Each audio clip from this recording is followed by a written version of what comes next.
bonjour à tous. Oui, je sais, ça fait très longtemps que je ne vous ai pas publié de vidéo et on va se retrouver aujourd'hui dans cette vidéo pas à pas Baby Boomer Jeune Fluo. Alors, pour la petite histoire, il faut savoir que cette vidéo, elle a été filmée l'été dernier. C'était le remplissage de ma pause vacances que j'avais enregistrée. Sauf que je n'ai tout simplement pas eu le temps de faire le la mince, j'ai perdu le nom, le montage vidéo, pardon, de cette pause. Alors là, je le fais. Donc en fait, j'avais réalisé cette pause de chez moi, donc je vais pas avoir le même matériel que vous pouvez voir habituellement dans mes vidéos. Il n'y aura pas non plus exactement le même éclairage. Tout d'abord, j'ai commencé par pousser mes cuticules. Donc là, vous pouvez bien voir que j'ai une repousse assez importante. Je ne sais pas si vous vous souvenez de cette pause, elle était jaune fluo et rose fluo. Donc dans un premier temps, j'ai enlevé toute la partie brillante de ma pose ainsi que le rose. Étant donné que le jaune avait été fait en incrustation avec des pop-it, on peut voir que du coup c'est bien en dessous. Donc comme j'avais la flemme de tout enlever et que je voulais, parce que du coup c'était pendant mes vacances que je devais faire ce remplissage, je me suis dit que j'allais faire au plus simple et j'avais vraiment beaucoup apprécié ce jaune fluo et donc j'avais envie de le garder. Donc là, on peut voir que je décolle ma cuticule avec mon embout de ponceuse conique. Voilà, donc le but est vraiment de soulever ma cuticule un maximum afin de faciliter le passage des différents pinceaux pour l'application de matériaux et également de permettre de bien nettoyer toute la surface de mon ongle et de me faciliter aussi le passage des autres embouts de ponceuse. Une fois que vous avez fait cela, donc ici, comme je vous dis, je ne vais pas avoir exactement le même matériel que d'habitude. Donc là, je viens soulever... alors je passe mon embout de ponceuse de façon arrondie pour bien continuer de soulever et de dégager ma cuticule, et ça me permet aussi également de vraiment marquer le jupon afin de pouvoir venir le découper plus facilement. Donc c'est toujours pareil, il faut savoir que de façon générale, vous pouvez vous retrouver face à une situation où vous avez une problématique X ou Y, je sais pas, vous cassez un embout de ponceuse, voilà, ou vous oubliez votre matériel, et donc il faut aussi être capable d'arriver à travailler correctement et de la même façon que vous feriez en temps normal avec ce que vous avez sous la main. Donc ici maintenant je viens couper ma cuticule avec mon embout de ponceuse. Donc là j'ai pris un embout de ponceuse tonneau un peu plus fin avec un grain plus fin d'ailleurs.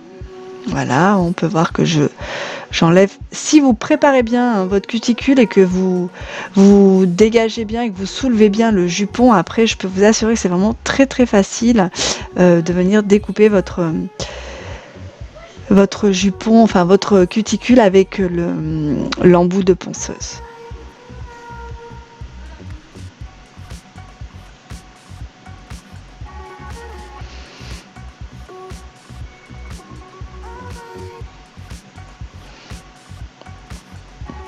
Une fois que vous avez fait ça, on va pouvoir bien dépoussiérer. On va bien nettoyer pour enlever toutes les petites poussières qui auraient pu se glisser.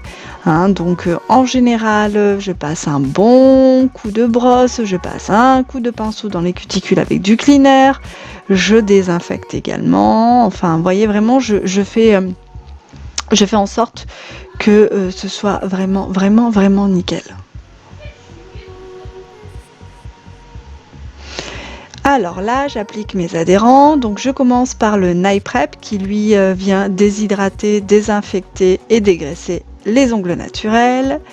Puis ensuite, je vais venir, on laisse bien sécher les adhérents. Et ensuite, je vais venir appliquer un Ultra Bond. Donc l'Ultra Bond est un primeur sans acide. Alors il est vraiment très important de l'appliquer uniquement sur la partie naturelle de vos ongles, et alors surtout sans toucher les cuticules. Celui-ci a une particularité, c'est qu'il laisse une couche un petit peu collante. On laisse bien sécher son adhérent avant d'appliquer sa base. Donc ici, j'applique une base, une base rubber classique. D'habitude, en temps normal, quand je suis dans mon atelier, dans mon local, je vais appliquer plutôt une base rubber fiber, parce que vraiment, les bases rubber fiber sont des bases qui sont tellement performantes qu'elles permettent de venir faciliter l'accroche de tous les matériaux vraiment de façon assez extrême.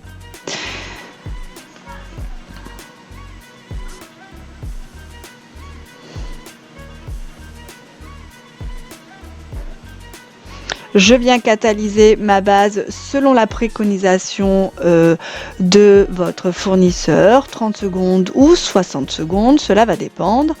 Et maintenant, je viens appliquer mon semi-permanent jaune fluo. Alors, ce n'est pas la peine de me demander où est-ce que j'ai acheté ce semi-permanent jaune fluo.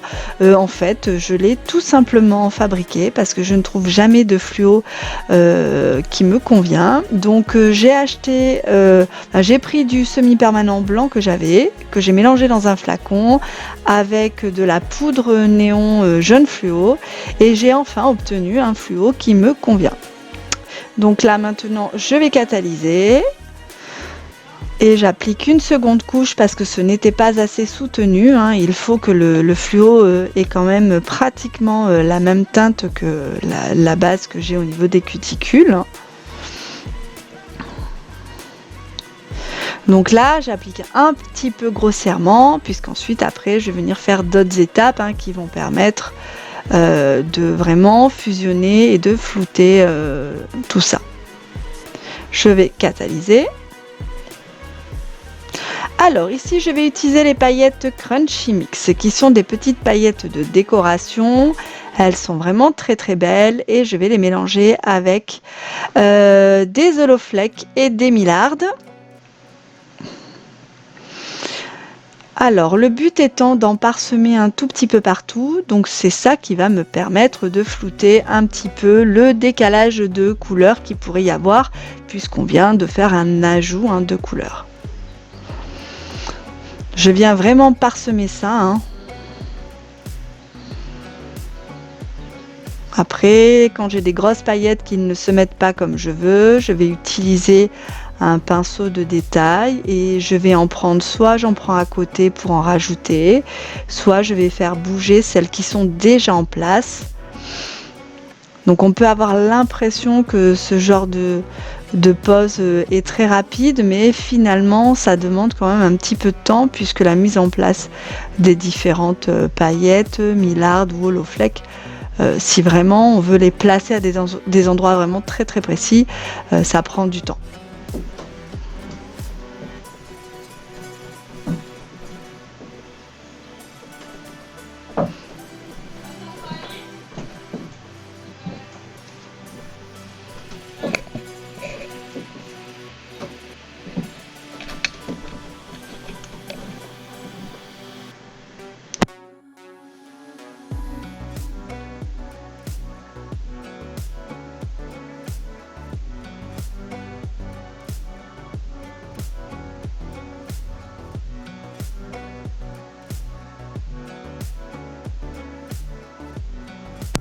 Donc là, je reprends donc mes paillettes Crunchy Mix. J'applique une fine couche sur tout mon ongle, sur toute la partie où j'ai mis déjà mes petites paillettes. Et je vais faire une très très légère construction qui va me permettre de couvrir donc mes paillettes que je veux mettre en incrustation. Et je vais également pouvoir rehausser ma pose d'ongles, puisqu'il faut savoir que j'ai des ongles qui poussent de façon plutôt crochue et donc je dois pratiquement systématiquement faire un limage par en dessous. Donc c'est une technique de remplissage pour les ongles crochus, donc ce qu'on appelle un limage en pick-up. Et donc pour cela, étant donné que l'on va enlever de la matière en dessous de l'ongle, eh ben forcément il faut compenser en remettant par-dessus. Attention, cette technique de remplissage n'est pas valable pour tous les types d'ongles. Il est vraiment destiné au remplissage des ongles crochus. Par contre, il faudra systématiquement nettoyer le dessous des ongles de vos clientes lorsqu'elles viennent en remplissage pour plusieurs raisons. Donc la première, c'est déjà parce que souvent après 3-4 semaines, le dessous des ongles n'est plus très propre. Et également pour gérer la partie d'ongle naturel qui est en dessous et empêcher et prévenir les futurs décollements qu'il pourrait y avoir.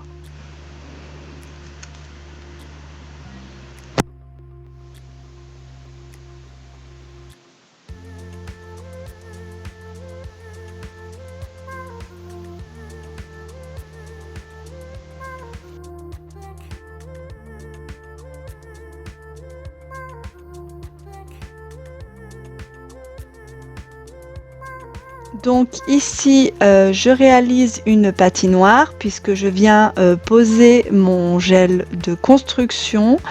Donc ici, c'est le gel de chez Ongle Mode, le Fiber Mauve, je crois, si je ne me trompe pas. Donc vous avez pu voir que j'ai fait une patinoire. J'ai appliqué une petite boule le plus près possible de ma cuticule. Et ensuite, je viens lisser avec mon pinceau de détail. Vous pouvez voir que si vous gérez votre matière, la fusion se fait vraiment très facilement.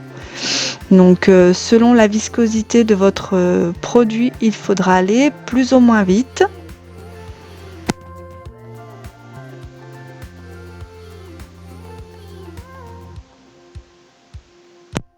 Et lorsque vous êtes satisfait, vous catalysez. Donc je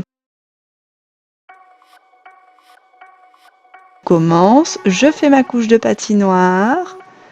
Donc évidemment, j'essaie d'aller le plus près possible de ma cuticule. J'applique une petite boule, vraiment que je vais laisser incentrer. Voilà, hop. Et ensuite, je vais venir lisser ma matière avec le pinceau de détail afin de faciliter le floutage.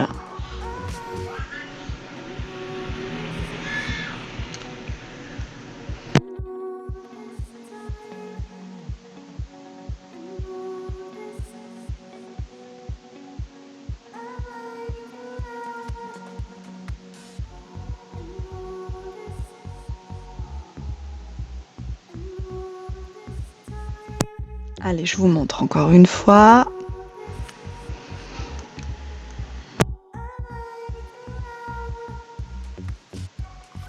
Donc évidemment, sur cette pose, je n'utilise pas la technique sans limage puisque j'ai besoin de faire une rehausse en pick-up. Après, il y a possibilité de faire la rehausse en pick-up en utilisant la technique sans limage, mais ce n'est pas la technique qui est utilisée dans cette vidéo.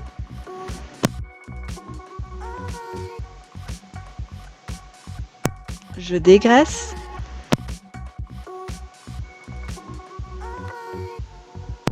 Alors pour le temps de catalysation, cela va dépendre du produit que vous utilisez, du fournisseur.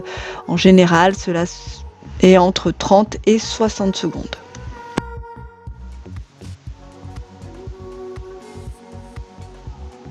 Ok, donc maintenant on va faire une petite mise en forme. Donc comme je l'ai expliqué en début de vidéo, je ne suis pas à mon local, donc je n'ai pas tout le matériel que j'ai sous la main habituellement. Du coup, je vais prendre un embout emery. Alors, on peut utiliser des embouts emery. L'autre jour, j'ai quelqu'un qui m'a posé la question et qui m'a dit ça veut dire que maintenant, les embouts emery, on les jette, on les met à la poubelle, on les utilise plus, etc. etc. Alors, c'est vrai qu'on a plein de types d'embouts différents. qui sont très très pratiques pour nous puisqu'ils sont nettoyables, stérilisables et qu'ils ont une durée de vie assez longue.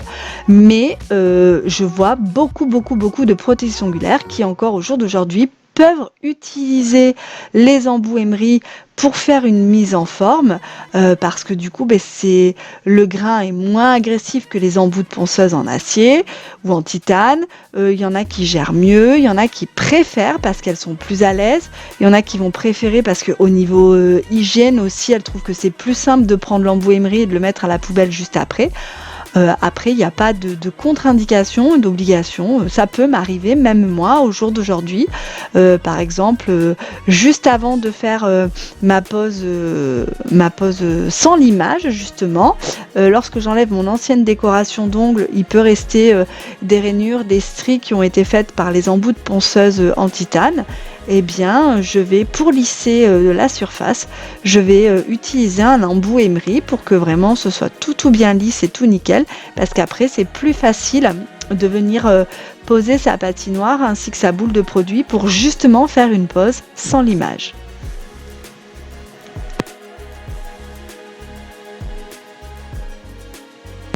Donc évidemment, là, je fais une petite mise en forme puisque j'ai ajouté plusieurs couches de produits, que j'y ai mis des paillettes. Et donc forcément, quand on fait des incrustations de paillettes, il peut y avoir des petits morceaux de paillettes des fois qui sortent de ci, de là. Donc il faut vraiment bien lisser tout ça. Et donc comme je vais également rehausser l'architecture de mon ongle, forcément je passe par la case mise en forme définitive pour cette pose.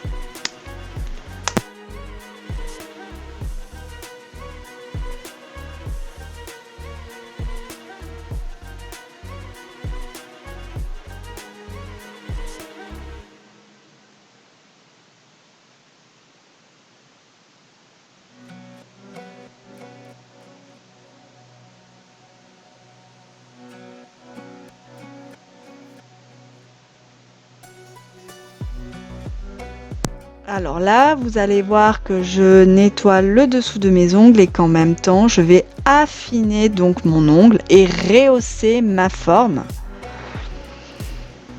Un petit coup de bloc.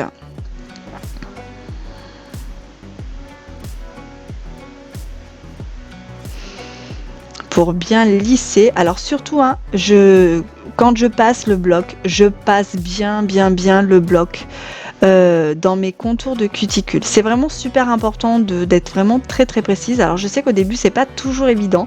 Il faut que vous trouviez la bonne technique pour tenir votre bloc et le passer facilement. Ça permet vraiment de bien lisser le contour de votre gel et d'avoir vraiment une repousse quasi invisible. Donc là, je vais utiliser le fameux Paint Chrome de chez Ongle Mode. C'est une véritable tuerie. Regardez ça.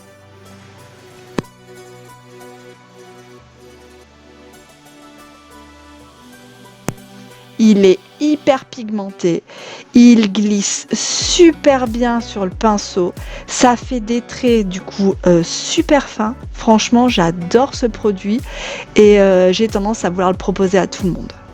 Et même moi, si je me retenais pas, je l'utiliserais très souvent.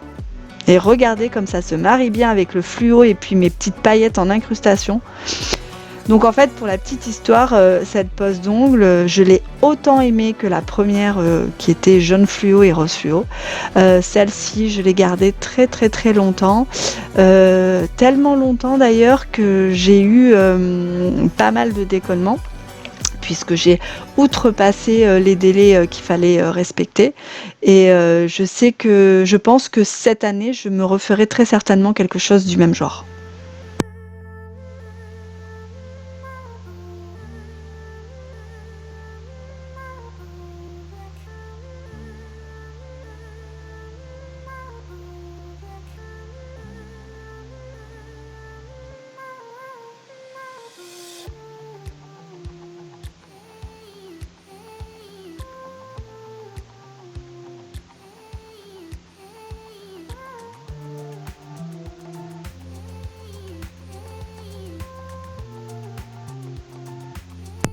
Maintenant, je vais appliquer. Alors, j'ai catalysé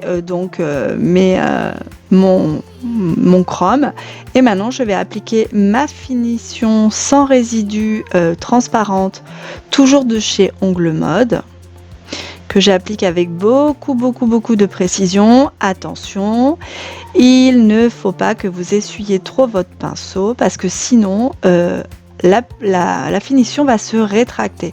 Donc lorsque vous appliquez une finition, il n'en faut pas trop, mais il n'en faut pas trop peu non plus. Donc prenez une quantité de matière qui va quand même vous permettre d'appliquer le produit sur tout l'ongle sans racler votre pinceau sur l'ongle. Parce que sinon, vous allez avoir des trous dans votre finition, ça va se rétracter. Et une fois que vous allez avoir catalysé, vous allez devoir repasser un coup de bloc et recommencer parce que du coup, il n'y aura pas de la finition partout. Il y aura eu des trous parce que vous avez trop étiré la matière.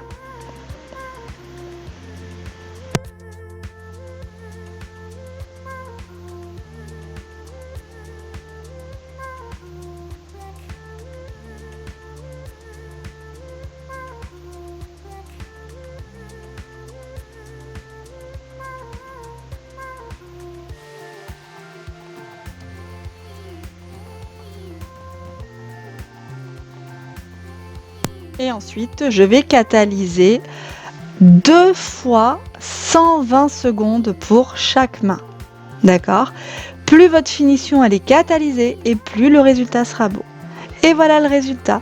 Eh bien, écoutez, j'espère que cette vidéo vous a plu. Je m'excuse vraiment d'avoir tardé à publier. Je vais essayer de moins attendre la prochaine fois. Je vous fais plein de gros bisous et je vous dis à bientôt.